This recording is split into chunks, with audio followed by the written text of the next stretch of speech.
My 20f friend 20f broke up with her boyfriend 20m because she thought he cheated. She found it he didn't and she won't stop crying. This is such a mess right now and none of us can see each other due to the coronavirus situation. I didn't want to dig into my friend's whole breakup, but a month back, we had a party at our university. A lot of people apparently saw something, assumed my friend's boyfriend was cheating on her. She broke up with him. There is now a video from the party and it's extremely clear he didn't cheat. The thing is she just started getting over it, and now she finds out he didn't cheat. She broke down when she broke up with him. He cried too, trying to explain his innocence. They both clearly love each other. They've been dating since the start of freshman year. Literally all my friend did was cry for a week when she broke up with him. And the sad thing is we stopped seeing her boyfriend on campus as much as we used to. I feel terrible for him too. He probably feels embarrassed. I can't imagine falsely being accused by so many people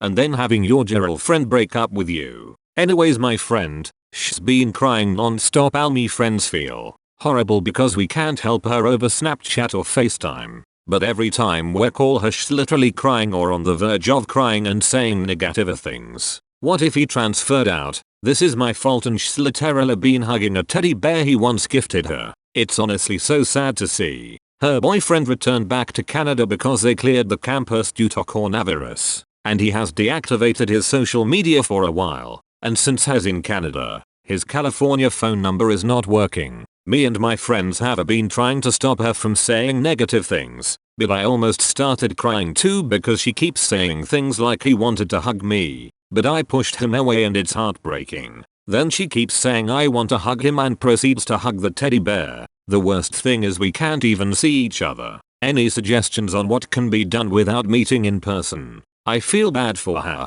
and her boyfriend too. It's so sad, but the virus is making things complicated. Edit, she just posted a long video on Instagram. I don't know if this is a good idea, because it can make the problem worse. So many people are commenting what's wrong and what happened. It's her crying and saying how she was wrong, her boyfriend didn't do anything. Everybody in the comments is also getting emotional since she told many personal stories of how she was nervous and got overwhelmed easily in freshman year, but how her boyfriend would always comfort her and wrap her in a blanket. She also said things like one time was going out with his friends but he stayed with her the whole night. She's calling him a pure soul. But some things won't make sense to the people watching since they don't know about the breakup. She keeps saying things like he wanted to hug me. I didn't let him. I should have. Don't make the same mistakes I did. He didn't deserve this. Don't blame him. Then she tries to explain things like teddy bear and was showing it to the camera but then just started crying when she held it up. It's really hard to understand because she's crying in between comments. Some people are concerned she might cause damage to herself but she says she needs to do this because it's unfair for him. Edit 2, I don't know if he responded to the email she sent, but she didn't bring up getting back together as suggested in the comments. She just apologized and made it clear she was wrong. I will update if he responds or sees the video. As terrible as it sounds, there isn't much to do. You can be supportive of her but this is something she did and something only she can deal with. And if he decided that it was too much and he doesn't want to be with her anymore, she's going to need to deal with that too. Again, just be supportive of her and try to talk about things unrelated to him. And let it be a lesson to her to not listen to the gossip of people who may or may not have seen something. Sure, it hurts to be cheated on and betrayed, but it clearly also hurts to break up with someone who was in love with you and innocent. Out of curiosity, were you advising her to dump him when this whole mess happened? If so, was it based on what you saw or what you heard? I'm wondering why you are so invested in this to post here. I can't help but think posts where the OP doesn't even really care anyways. Share replied to only one comment and that is super obvious advice anyways. Seems licky as shit post to me, even for a throwaway. Shutting off his social media accounts is a clear sign that he doesn't want to be contacted. Respect his wishes and don't contact him. He could have shut them off due to harassment as well. He may have hoped for her to call him but at this point it's a lost cause. Removed. Stop calling him her boyfriend. The correct term is ex-boyfriend. B. Support her and tell her you care about her. When she's done crying, talk to her about the mistakes she made and how to prevent this in the future. C. Leave the poor girl alone now. This is it right here. TBHOP, if a girl broke up with me just based on rumor when nothing had truly happened, I wouldn't get back with her either. It clearly shows she doesn't trust him. So, leave the poor guy alone like Arya said. This sub tells people to break up every day on evidence like this. I dunno. I think if a lot of people corroborated a story about my partner cheating, I'd probably be inclined to listen to them at least. Like, I don't think they should get back together either, but I don't think it's because she didn't trust him. She got incorrect information. Leave this poor guy alone. Stop picking at the scab and let it heal. This was a teaching moment. Your friend should leave him well enough alone. Imagine that you go to a party and your GF's friends all say you cheated in your GF even though you didn't. You're embarrassed as hell. You're terrified she won't believe you're innocent. Then she breaks up with you. You plead and explain you didn't do anything. Toast the others at the party to trust and give you a chance to prove you're innocent. She doesn't believe you, believes rumors over you. Her friends, your friends, and your GF ignore you in campus. Time passes. You just get over it and she's contacting you again. You're hella hurt. She wronged him. Leave him be now. Smash that like button. It's your prerogative. Ex cheated on me and falsely accused me of rape, so I exposed her to every issue in late May 2016. I asked my crush, Kate of 3 years out on a coffee date. 3 dates later, we made things official. For the next 7 months, our relationship felt too good to be true. We clicked on so many interests, so we hardly ever disagreed on anything. We were very open with each other, which led to an incredible sex life. We both had good jobs, so we had money to spoil one another and our families. We're both enthusiastic about our relationship. In January 2017, I was accepted into my country's Armed Forces Reserve program as a combat engineer. I underwent basic training from February to late April, and was up until then the hardest thing I had ever done. There were several times I thought I wouldn't graduate, and the only thing that kept me going was Kat's words of encouragement over texts and calls. She was there when I received my BTC certificate, and never let me forget how proud she was of me. As part of my job in the reserves, I would have to go away in the summer for advanced training between early June to late August. Kate fully supported me going 400 km away to the training center and spending almost our entire summer break on work to further my military career. The summer was brutal on me. I was a social outcast from every clique that formed on our course, and was the butt of several jokes. My self-esteem plummeted through the floor, but Kate's belief in me was what made me prevail. I passed as 5th best on course, and I owed it all to her. The decline things between us started to sour after returning home. According to her, I wasn't as spontaneous and outgoing as before I went away. I was dismissive, took small jabs and jokes as personal insults, and would rather stay in, watch movies, and have sex instead of going out. Unbeknownst to both of us, I had developed some nasty social anxiety due to the events of the summer, and it started affecting our relationship. Nearing our 2-year anniversary in 2018, we got into a heated argument over a small misunderstanding, and subsequently broke up. I was incredibly distraught before she texted me 3 days later and said she wanted to try and fix things. I didn't see her for 3 weeks, but we kept in touch every day, slowly mending things. When we officially got back together, nothing felt the same. Every time I talked with her, it was if I was walking on eggshells, and it only worsened my anxiety, which in turn hurt our already damaged relationship. Then things finally came to a head at the end of July. The hurt while in school. Kate had met a dude named John. She saw in John what she used to see in me, and they quickly became very close friends. He consoled her through our breakup and every little time I messed up afterwards. For the record, I knew of John, but never thought Kate would ever do anything with him. One night after work, we had planned for me to stay the night at Kate's place. I arrived to see the two of them chilling on the living room couch. Kate said that John had dropped by for a spontaneous visit, and he was just leaving. After John left, she became cold and distant. I slowly accepted that our relationship was dead, and asked her how things were between us. She showed my thoughts, and we agreed to break up the next day. She said I could stay the night one last time, seeing how it was late and she was still worryful of me. From there on until she fell asleep, Kate became uncharacteristically glued to and protective of her phone. In the past, she wouldn't care if I had glanced over to catch her and her friends texting about whatever, but now she did her best to hide the screen from me. I asked her about it, and she said it was private stuff, which only raised more questions. After she fell asleep, curiosity got the better of me. I unlocked her phone. I knew a passcode and found hundreds of messages between her and John. Messages about how she was now single, how exciting it was that they could now be a couple in public, and laughing at me about every little thing I did. I quietly sobbed as I read through each hurtful text. My crying wasn't as quiet as I thought. Kate stirred, and once she realized what I was doing, she threw a fit. I couldn't find the anger or words to combat her, so I just grabbed my stuff and left, with Kate shouting and yelling at me the whole time. It was late in the morning when I got home. I just broke down and ugly cried all night. I called in sick from work the next day, and spent it sulking in my bed. The day after, I got several angry texts from Kate's friends and family. In a bid to save her image and denounce anything I might say about her, she told anyone she knew that I had forced myself upon her that night, an honest attempt to get some before we broke up, and left after the deed was done. Though what I had done was scarring, she refused to press charges because she didn't want to make a circus of her life in court and was the bigger person be doing so.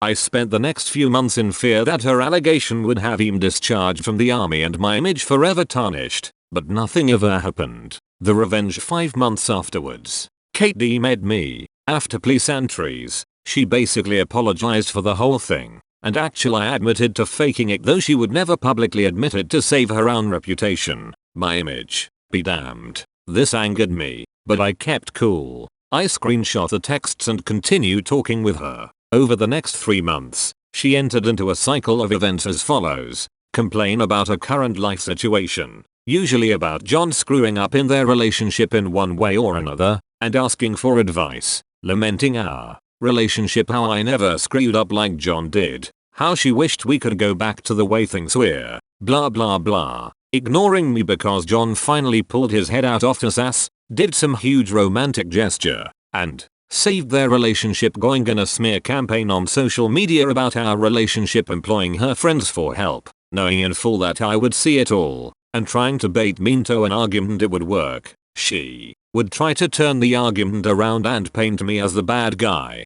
and then block me for about a month before repeating the cycle. This happened 3 times like clockwork, and always left me burnt out and broken, but a part of me wanted it to happen. Each time it did, I took screenshots of every damning thing she said. I had a full SD card of everything he compiled before I finally decided it was time. Making several picture copies of the worst text messages I caught, I bought several manual envelopes and mailed them to everyone I thought would matter to Kate: her parents, grandparents, extended family she was super close with, best friends, work boss, co-workers, teachers, whoever I could find a mailing address for. It made sure that anyone getting the envelope would know that the texts were between me and Kate, and sent them off. Within 3 weeks, I got results. Some of people who messaged me to shame and insult me before now apologized for the words. My favorite was from her own parents, who went on to say that they were deeply sorry about their daughter's behavior,